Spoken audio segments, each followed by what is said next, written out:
सो Hema friends welcome. सो आज के इस वीडियो में इशिता किशोर जिन्होंने फर्स्ट रैंक हासिल किया उनके आंसर बुकलेट से हम इंग्लिश सीख रहे हैं और कई वीडियो हम देख चुके हैं। अगर आपको हमारा एफर्ट पसंद आ रहा है तो इस वीडियो को लाइक कर सकते हैं और दूसरों के साथ भी शेयर करें ताकि उन्हें भी इंग्लिश सीखने का मौका मिले। हम क्या कर रहे हैं इस चैनल पर आंसर बुकलेट से और जो न्यूज़पेपर होते हैं वो सारी चीज़ों से हम इंग्लिश सीख रहे हैं, स्पेशली किसके लिए, यूपीएससी के लिए। तो अगर आपको ये वेब एफर्ट पसंद आ रहा है तो इस वीडियो को आप लाइक कर सकते हैं और शेयर भी करें अपने दोस्तों के साथ जिन्हें इसकी ज़रूरत है। तो चलिए इन्फॉर्मेशन अपना क्वेश्चन शुरू करते हैं, ये वीडियो लेक्चर शुरू करते हैं। Information is the currency of democracy. देखिए इन्फॉर्मेशन क्या है, करेंसी है, एक तरह का पैसा है डेमोक्रेसी का। इस तरह से मतलब ये क्या है हमें अब ये आंसर पढ़ने के बाद समझ में आएगा। इंग्लिश तो समझ में आ रही है लेकिन इसका क्या पीछे का राज है, इशिता किशोर ने किस तरीके से इन्हें हैंडल किया है वो हम देखेंगे। इफ़ ऑल मतलब अगर, ऑल सब, बट वन लेकिन एक, मतलब सब, इसका माने देखिए आगे पढ़ने के बाद ये चीज़ समझ में आएगी। If all but one has a difference, मतलब सब के सब मतलब राजी है लेकिन एक के पास ना डिफरेंस है, एक मतलब भेद रखता है कि मुझे ये पसंद। कोई कोई समझो कोई क्वेश्चन है आपके सामने कि समझे कोई एग्ज़ाम होने वाला है यूपीएससी की कि हमें इस साल एग्ज़ाम पोस्टपोन करना चाहिए या नहीं 2-3 महीने के लिए कोरोना वायरस में। तो सब राज़ी हो गए लेकिन एक ना राज़ी नहीं हुआ, नहीं मुझे इसी वक्त एग्ज़ाम देना है और इसी वक्त रहना है। तो ये मायने हो रहे देखिए, if all but one has a difference, सब के सब है लेकिन सबके सब राजी है लेकिन एक का डिफरेंस है, एक बोल रहा है कि नहीं होना है। हैज़ अ डिफरेंस, अब वन एक है इसलिए हम हैज़ का इस्तेमाल कर रहे हैं। Has a difference of opinion, opinion का मतलब राय का, जो भी हम मशवरा देते हैं उसका डिफरेंस है इसके पास। तो वी मस्ट लिसन, हमें उसे सुनना ही होगा, 100% श्योरिटी के साथ सुनना ही होगा।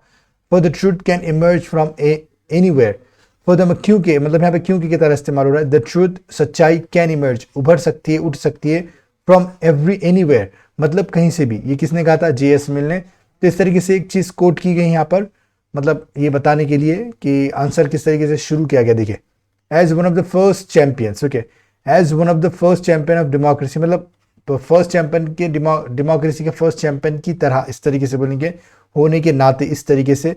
One of the first champions, okay, one of the first champions, one of the first students, one of the first teachers.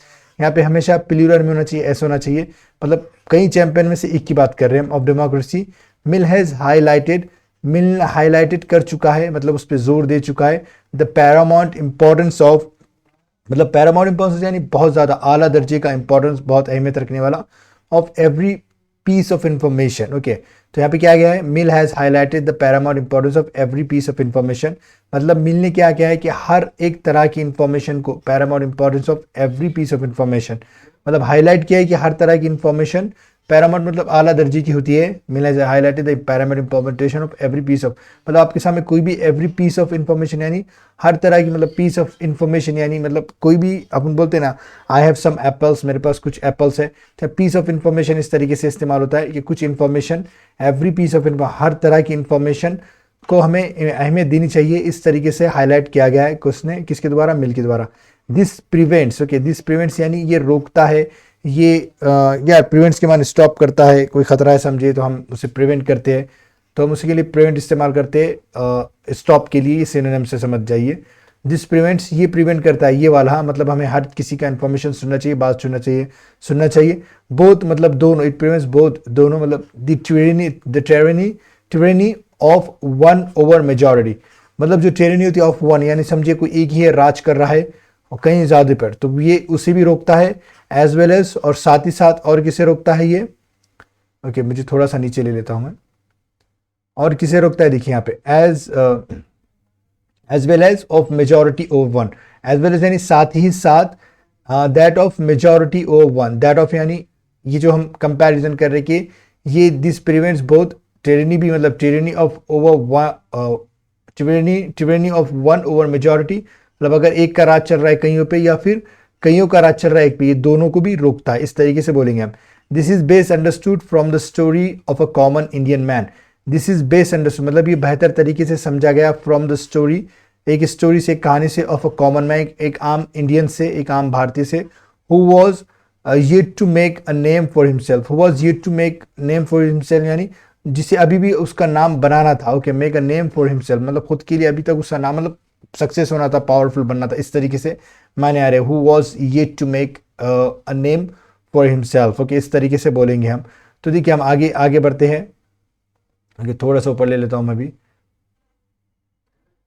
सो देखिए इसके बाद है हिज जीनियस वॉज शन बाय द वर्ल्ड। अब देखिए शन, ये ना जो ये वर्ड है, मतलब कोई चीज़ को निगलेक्ट करना, क्या कहेंगे हम, कोई चीज़ को लगातार अवॉइड करना, इसे हम शन कहते हैं। ये सेकंड फॉर्म, थर्ड फॉर्म है, क्योंकि यहाँ पे वॉज इस्तेमाल हुआ है। हिज जीनियस मतलब जो उनका इंटेलिजेंट था, वो जो उनकी होशियारी को वॉज शन यानी निगलेक्ट किया गया लगातार बाय द वर्ल्ड, पूरी दुनिया के जरिए। अब ये कौन है वो आगे आंसर में लिखा हुआ है।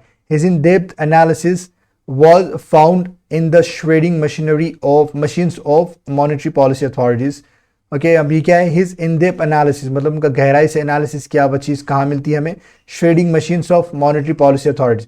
श्रेडिंग मशीन्स यानी यहाँ पे एक तरह से मतलब बड़ा चढ़ाकर बोलने के लिए इस्तेमाल किया। श्रेडिंग मशीन वो जो होती है काट छाट करने के लिए, उसका इस्तेमाल हुआ है यहाँ पे, मॉनेटरी पॉलिसी अथॉरिटीज़ का है।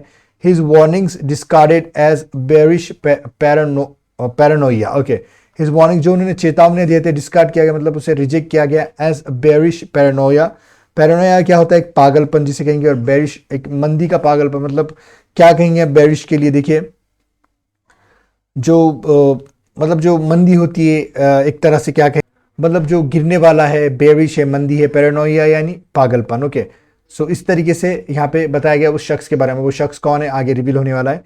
But when the American and European banks and financial authorities started falling. Okay, when जब, लेकिन जब American and European banks, American और European banks and financial authorities और फाइनेंशियल अथॉरिटीज स्टार्टेड फॉलिंग, गिरने लगे, starting falling यानी गिरने लगे बोलेंगे तो कैसा होगा, देखिए आगे। लाइक डोमिनोज, मतलब एक कंपनी का नाम लिया, डोमिनोज की तरह जब गिरने लगे। Culminating into global financial crisis of 2008। Culminating into यानी मतलब इसका रिजल्ट क्या निकला, ग्लोबल फाइनेंशियल क्राइसिस आ गया था 2008 में। There was only one place to go, अब सिर्फ एक ही जगह बची थी जाने के लिए। Okay, the world's best economist brushed off the dust. Okay, मतलब क्या क्या एक बहुत से, मतलब एक तरह से जहाँ पे धूल पड़ी हुई है तो हम धूल हटा देते हैं ना, उस तरीके से। From the book, okay, from the book fault lines. अभी एक बुक के जरिए ये सारी चीज़ों को उन्होंने क्या किया, मतलब डिटेल में एक्सप्लेन किया, समझ लीजिए। And reach out to the common Indian man. Okay, और क्या क्या वहाँ किसके पास पहुँच रहा है, कॉमन इंडियन मैन के पास, who had predicted and forewarned a global meltdown. Okay, तो प्रिडिक्टेड यानी क्या है, प्रिडिक्टेड और फोरवार्न्ड के उन्होंने पहले से ही चेतावनी दी थी कि ग्लोबल मेल्टडाउन यानी जो अभी फाइनेंशियल क्राइसिस आने वाला है उसी के बारे में बात कर रहे हैं यहाँ पे। ओके, फिर उसके बाद देखिए अभी शख्स कौन था अभी पता लगने वाला है हमें। ओके, सब्र का खत्म होता है हमारा अब यहाँ पर। तो देखिए Raghuram Rajan had the discussions been democratic. Okay, democratic सेना है। Okay, yup, democratic. His information could have prevented a catastrophe. Okay, catastrophe. So had the discussion been democratic. Okay, मतलब जो डेमोक्रेटिक मतलब इनका जब अगर सुना जाता था तो ये जो कैटास्ट्रोफ है, ये जो तूफान आने वाला था, ये जो फाइनेंशियल क्राइसिस आने वाला था, वो कुड हैव बीन प्रिवेंटेड यानी इसे रोका जा सकता था। Okay, had the discussion been democratic मतलब अगर डिस्कशन ही डेमोक्रेटिक होती थी, मतलब सबको बढ़ चढ़ के हिस्सा मिल रहा और सबका सुन रहे हैं, his information could have prevented मतलब जो रघुराम राजन जी की जो इंफॉर्मेशन है वो एक कैटास्ट्रॉफ को रोक सकती थी। ओके, आने वाले तूफान को रोक सकती थी, इस तरीके से हम बोलेंगे। मतलब क्या बोलेंगे हम, एक तरह का तूफान को मतलब रोक सकती थी, इस तरीके से हम बोलेंगे। सो देखिए अब यहाँ पर क्या है, ये अब इसका इंट्रोडक्शन शुरू हो रहा है। In this essay we will understand the origin and essence of democracy, the role information has played in shaping its different interpretation, its contemporary significance, and finally we'll take a peek into what the future looks like। okay, मतलब क्या है कि इस ऐसे में क्या देखने वाले हम समझने वाले हैं ओरिजिन कहाँ से शुरू हुआ, एसेंस डेमोक्रेसी का सार और उसकी कहाँ से शुरुआत हुई, the role information has played in shaping its different interpretation, the role information, okay, the role information has played, the role मतलब इंफॉर्मेशन ने किस तरीके से एक रोल प्ले किया शेपिंग इट्स डिफरेंट इंटरप्रिटेशन में। इसके कई तरह की जो इंटरप्रिटेशन होती है, डिटेलिंग मिलती है हमें, कोई लोग कुछ बोलता है, कोई लोग कुछ बोलता है, उस तरीके से। इट्स कंटेम्प्रेरी सिग्निफिकेंस मतलब आज कंटेम्प्रेरी आज का इसमें क्या मतलब महत्व है, सिग्निफिकेंस है, इंपॉर्टेंस है। And finally we will take a peek into what the future looks like. Peek into मतलब हम देखेंगे, मतलब बढ़ चढ़कर आगे बढ़कर हम क्या देखेंगे कि आज फ्यूचर कैसा लग रहा है, कैसा है, इसके सब चीज़ों के बारे में। तो ये एक छोटा सा लेक्चर था। देखिए हम इसे आगे कंटिन्यू करेंगे। अभी करीब 9 मिनट हो चुके हैं।